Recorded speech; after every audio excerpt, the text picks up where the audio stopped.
Let's talk about Alec Murdaugh taking the stand today. Now, we know, because I know a lot of you have followed these trials with me, that now this case is really all about his direct and all about his cross. You could almost forget most of the other witnesses because the jury really is going to hone in on, do they believe him? That is what this is about.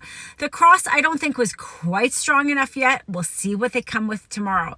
But the internet is buzzing over his overuse of the word Pawpaw, the nickname for his son Paul. Will that get him in trouble for the jury? It's true that during the police interviews, he refers to his son as Paul, and now nonstop here it's Pawpaw.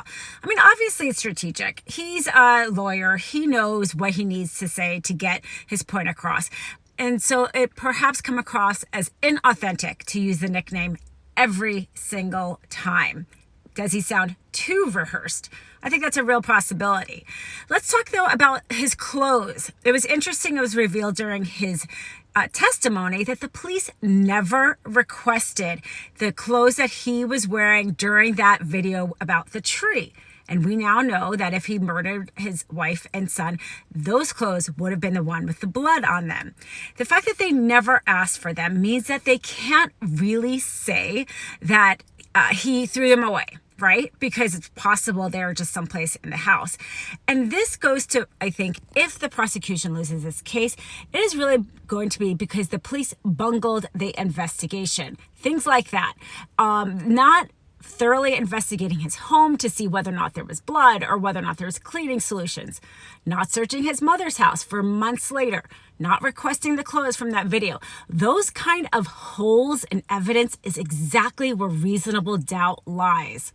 The other thing is, so far in the cross, all the emphasis on financial crimes, which he's readily admitting he's not taking the fifth on any of them, I think really destroys their motive that he was doing all this in order to deflect from these financial crimes, because he now will go to prison for these financial crimes. He's kind of saying that, oh, it wasn't that important. See, I'm just admitting it anyway.